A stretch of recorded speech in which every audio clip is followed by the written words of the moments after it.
everyone. My name is John Pippin, and this is the Real Rewind, where we take a look back at some of our favorite movies growing up. And this first season of the Real Rewind, we are comparing Disney classics to their own remakes. Last time we looked at Pinocchio. This week, we're going to be looking at Dumbo. Now, before we start talking about the movies, let's talk about the origins of the story of Dumbo. Who wrote it and where did it come from? Well, unlike Snow White and the Seven Dwarfs and Pinocchio, where Disney pulled from a published source, like the Grimm fairy tales and an Italian novel, respectively, Dumbo was more of a concept that was presented to Disney by its writer, Helen Aberson Mayer. Helen Aberson Mayer got her inspiration for Dumbo from another elephant at the time named Jumbo. Jumbo was known for its sheer size, and there's a lot of controversy behind Jumbo's history, how Jumbo was sold to P.T. Barnum, which is another controversy in and of itself. We won't go into the history behind Jumbo. Just know that Helen Aberson Mayer came up with the concept of Dumbo based on this other elephant. The original concept behind Dumbo was that he was going to be a roll-a-book story. Now, a roll-a-book was a toy at the time that had a scroll on the top. You'd feed it in this box, and it would come out, and you would read along as if it were like a self-playing piano. Here's a picture of the roll-a-book, and unfortunately, there are no published stories of Dumbo. Helen Aberson Mayer approached Disney to sell the rights to Dumbo, and Disney bought the rights, made the movie, and published a bunch of children's books, golden books, of Dumbo. So you could say, much like Mickey Mouse to an extent, Dumbo is Disney's property through and through. Now let's talk about the 1941 Disney classic Dumbo. The runtime of this movie is 61 minutes, making it Disney's shortest feature length film. The reason for this is because Pinocchio and Fantasia were considered financial flops, and Disney had to rework the budget and find ways to find money to make Dumbo. Cutting the runtime down to 60 minutes and playing shorts before the movie premiered is one of Disney's ways of saving money. The main concept of Dumbo is, of course, Dumbo and his gigantic ears, which the other elephants in the traveling circus that he's born into view as making Dumbo a freak. However, there's unconditional love from Dumbo's mother, Mrs. Jumbo. And there's a lot of cute scenes that play into it where we see Jumbo bathing and playing with Dumbo, and it's just, they have a bond that just warms your heart. Now the traveling circus decides to present Dumbo to the world. All the kids come in and they start viewing all the animals, and then there's one kid in particular who is making fun of Dumbo for his giant ears. And Mrs. Jumbo obviously doesn't like this. Now, my question is, who allowed this kid to run under the ropes into the elephant's den, grab the elephant, and pull him so we could see? No one's watching this kid at all.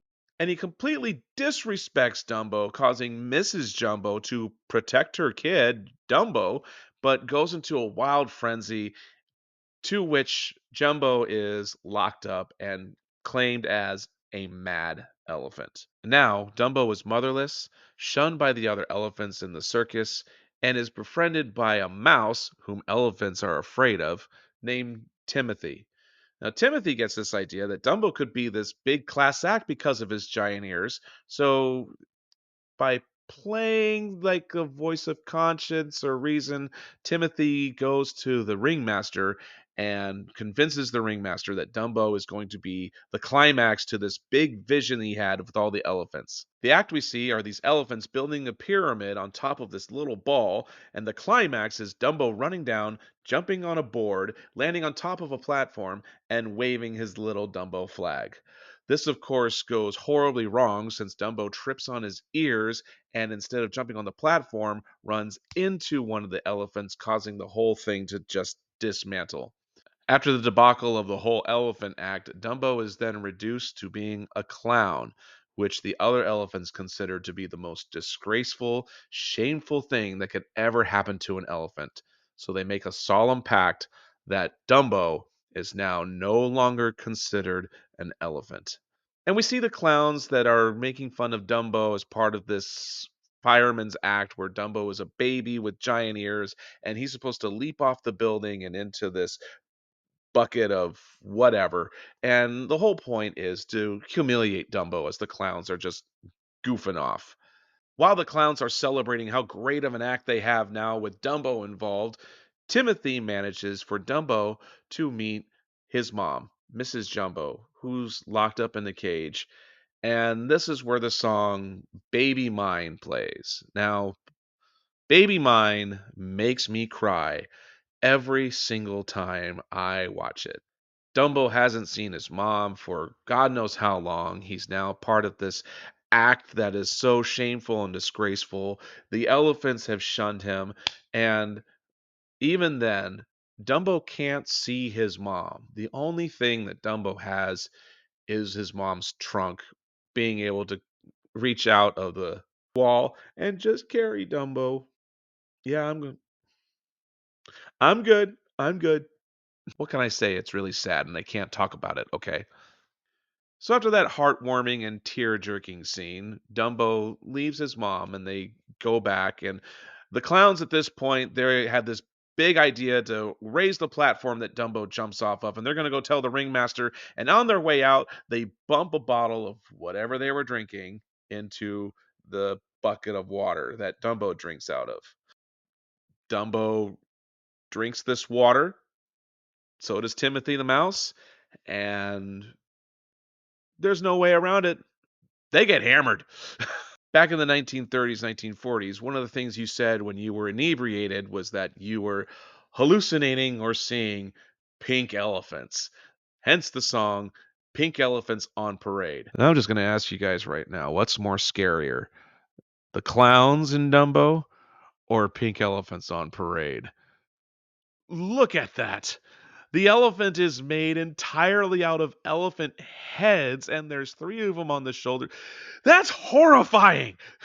Now, I grew up in a house where I wasn't afraid of clowns. My mom painted clowns, so clowns to me are not scary at all. But there's some people out there who find clowns absolutely horrifying. And just look at, I mean, sorry to scare you, warning coming up, but look at some of these clowns. These clowns aren't that scary. They're just plain old clowns, and they're running around doing funny stuff for a circus. Whereas pink elephants on parade, holy crap, what are we watching in this? It's a fever dream, is what it is. Now, the Disney animators are doing a great job at animating this thing. I mean, this is such a great modern art concept of elephants in so many different forms, and just how the scene is animated can be looked at as art. However, it is frightening. I don't know. Maybe pink elephants on parade is supposed to be a scare tactic for kids so they don't go off drinking at a young age and become inebriated. I don't know, because pink elephants on parade seems more like an LSD acid trip than it does an actual being drunk trip. But you know what? Disney, whatever you wanted to do, you did it. It looks great in terms of art. However, gives me nightmares. After the pink elephants on parade scene, we find Dumbo and Timothy the mouse asleep in a tree. And this is where we meet the crows. Now, this is where all the controversy and the dynamite is buried in the movie Dumbo, because the crows are widely considered as one of the most racist things that Disney has ever done. They are best known for essentially representing over stereotyped black people in the 1940s New Orleans, including the main crow, the one that has the most lines. His name is Jim Crow.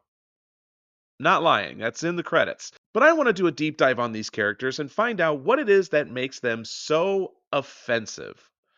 In terms of story, these characters show sympathy towards Dumbo, and it's them that suggests that maybe Dumbo knows how to fly. In my opinion, they're the smartest characters in the movie. And according to Whoopi Goldberg, she would like to see more merchandise from the crows because they have the song from Dumbo everybody remembers. So it's not the characters themselves that are offensive, maybe it's their language. Now, at this point of the story, where we find the circus and where Dumbo and Timothy are, is somewhere in the New Orleans, Georgia area. We don't know for certain, but we do know that it's somewhere in the South. It's a little bit north of Florida. And around that time, in the 1930s and 40s, there was jive talk. And considering their location, you mix that in with Creole, and the crows are speaking fluent English and they're speaking jive talk, and with the mixture of the language, it is not uncommon at that time for the crows to be speaking the mannerisms and what they're saying to Dumbo and to Timothy. So, in terms of historical accuracy, they're fine. So if it's not the clothes, and if it's not the mannerisms or the way they speak, and if it's not the characters themselves, what is it about these characters that people find so offensive to call them racist? In my opinion, the most racist thing about these characters are the main character is voiced by Cliff Edwards. That's right, the voice of Jiminy Cricket is the same guy who does the voice of Jim Crow, which is essentially animated blackface. If the Crows are supposed to be representing the black generation of the South in 1940s, and you have a white guy doing the voice of the character, that's not right. Am I justifying the crow scene in Dumbo? Absolutely not. If you are offended by it and if you find it racist, I'm not going to take that away. However, when viewing this scene, we have to ask ourselves three questions in this order. Question one: is this depiction wrong? I would say a white person portraying a character that is representing the black community at the time is wrong. Question number two: will Disney repeat this? Absolutely not. Disney knows that blackface is wrong, and they know that certain stereotypes now are wrong, and they would never repeat it at this point in time. Question number three: should this scene be removed from the movie? I would say no, because we're living on this side of history. However, prior to the civil rights movement, back in the 1940s, this was considered acceptable. And I would think that if we remove this from the Dumbo movie, we are taking away a lot of historically significant evidence of how we used to be, and we don't get to see how far we've come in movies and how we view society. So we need to leave this in the movie. Yeah, is it wrong? We're living on this side of history. We're not going to watch this movie thinking, oh, this is 100% accurate, or yeah, Disney did it, so we get to do it now.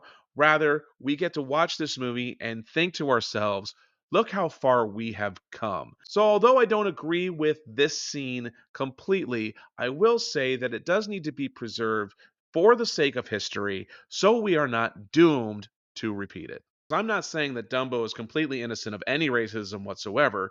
I would say the most racist thing in this movie are not the crows.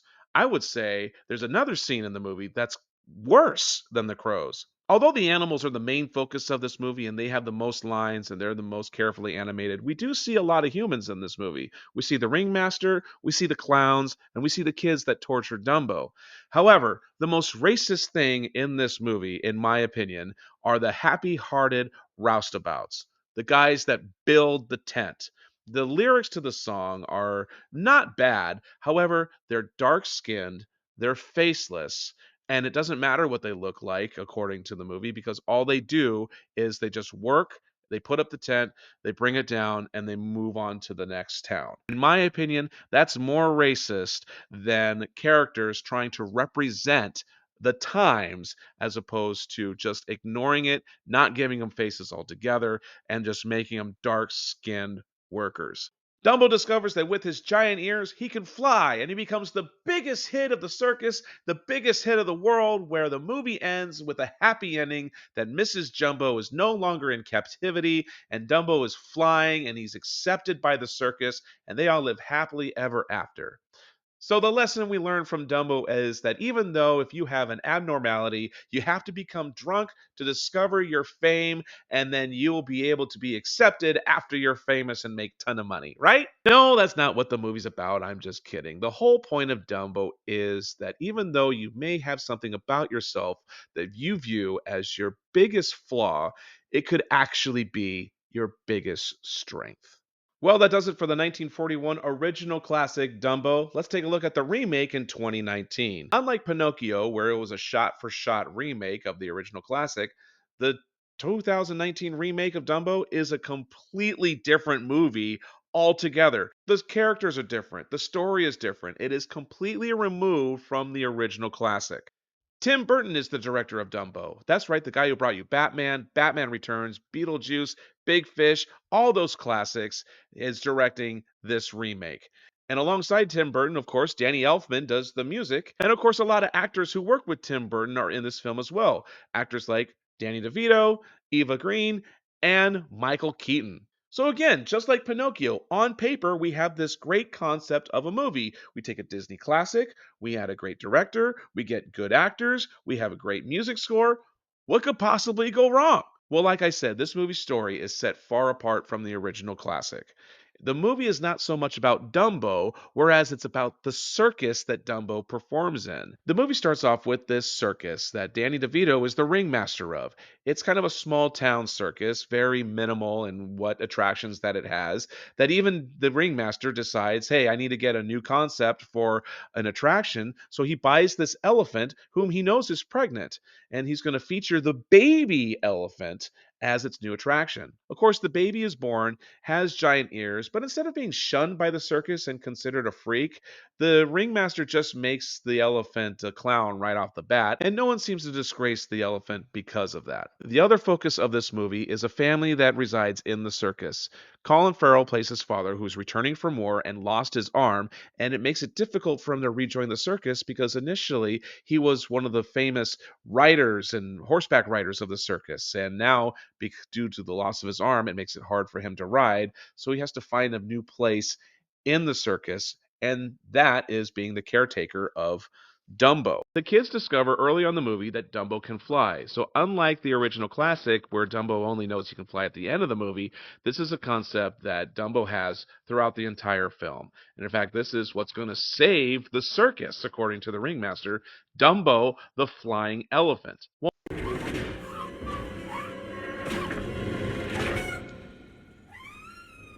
Fly, Dumbo, fly.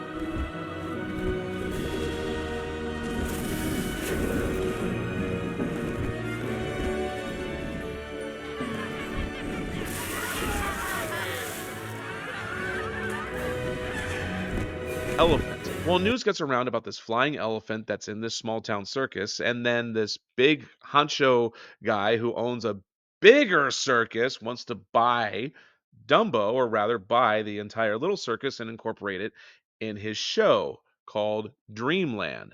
This guy is played by Michael Keaton. So when it comes to the new act that this head honcho guy has in plan for Dumbo, he's going to have his goddess of the sky, Eva Green, ride Dumbo in the circus.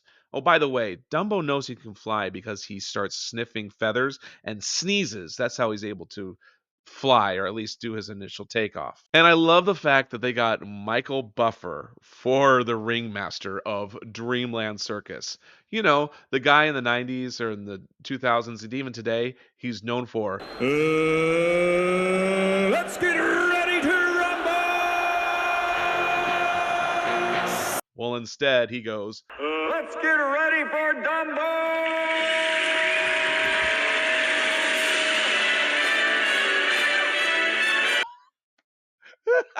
it's so yeah, how much money did Disney shell out for him to change his iconic phrase to that? Oh, I love it. Well, things go awry because the act doesn't quite go the way that the head honcho guy wants it. One of the sadder parts of this movie is that early on in the film, Jumbo is sold because she's trying to protect Dumbo from whatever's happening around Dumbo and circus wise. It's not really like as bad as the original movie, but Jumbo's still trying to protect Dumbo, but it's still seen as a mad elephant, and the ringmaster has no choice but to sell Jumbo because Jumbo's just causing too much of a ruckus.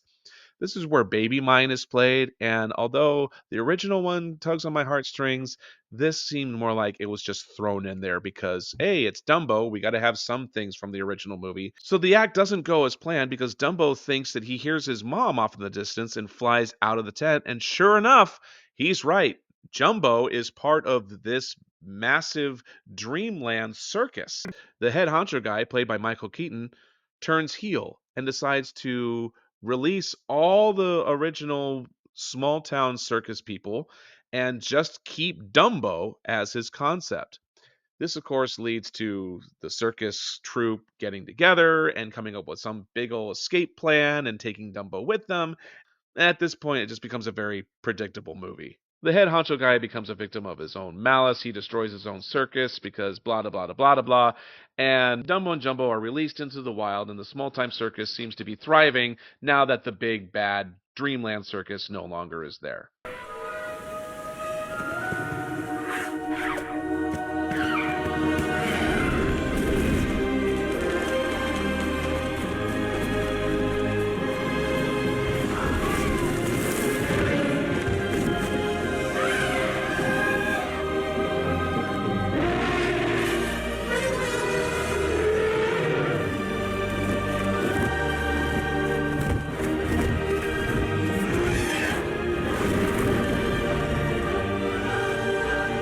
And that does it for Tim Burton's Dumbo in 2019. Now let's ask the burning question, which one is better?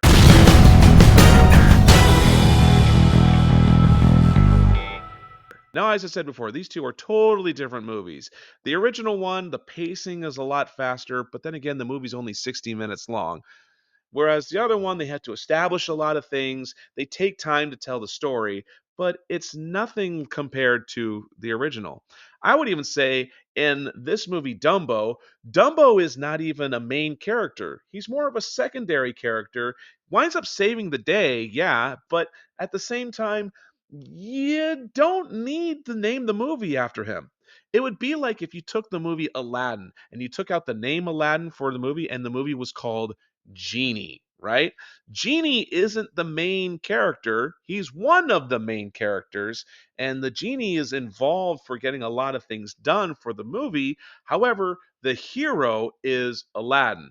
Much like with Dumbo, it's not Dumbo that is the hero, whereas it's the family. It's Colin Farrell. It's Danny DeVito. It's the circus troupe that are trying to rescue Dumbo.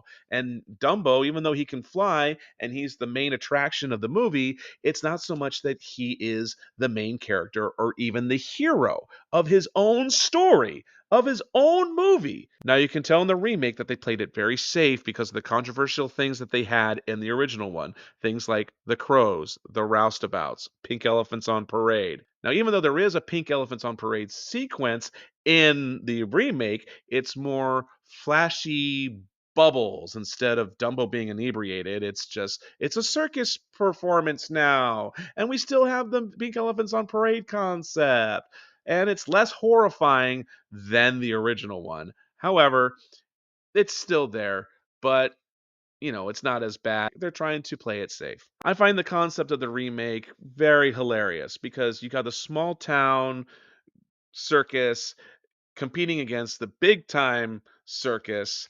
And it's almost like Disney is trying to tell its own story of what's happening at Disneyland. Like Disney, we're going to acquire the little guy, like, say, Star Wars, like, say, Fox, like Marvel, and we're going to add it to our own big family of Dreamland, of Disneyland. So Michael Keaton's character reminds me kind of Michael Eisner in a sense. And the funny part is that if I'm completely wrong, but this is a completely true prophetic movie, then Disneyland is going to collapse in on itself because of all the things that they're acquiring and not taking care of their own franchises. But that's just a concept that I have. So to answer the question, which one is better? In terms of story, they're two totally different stories. They're not a remake of each other. It's just the concepts are taken about the same. However, I would say the most memorable one of the two would have to be the original.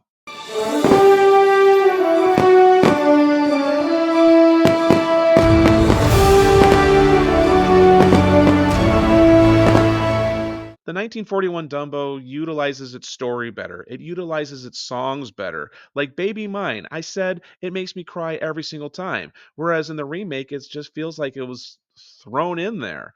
And again, the pacing of Dumbo, for that story and that concept, it shows you don't need to establish a lot of things. You can tell a story within 60 minutes and still leave feeling good and that you've watched an entire film. So, lastly, did the remake ruin our childhood? No, it took concepts of the original and made them more like Easter eggs, more like, hey, remember how this was in the original? Remember, this is a remake of the original? And the remake is just letting you know there was another Dumbo out there. This is another story of Dumbo. But remember, we're preserving the classic of Dumbo here. Well, that does it for the rewind of Dumbo. Is there anything that you liked, anything I missed, anything you disagree with? Go ahead and let me know in the comments below. Also, don't forget to do the Trinity of clicks. Like the video, subscribe to the channel, and share the video. Next time, we're going to be talking about Mighty Joe Young. Thanks again for watching, and we'll see you next time on The Real Rewind.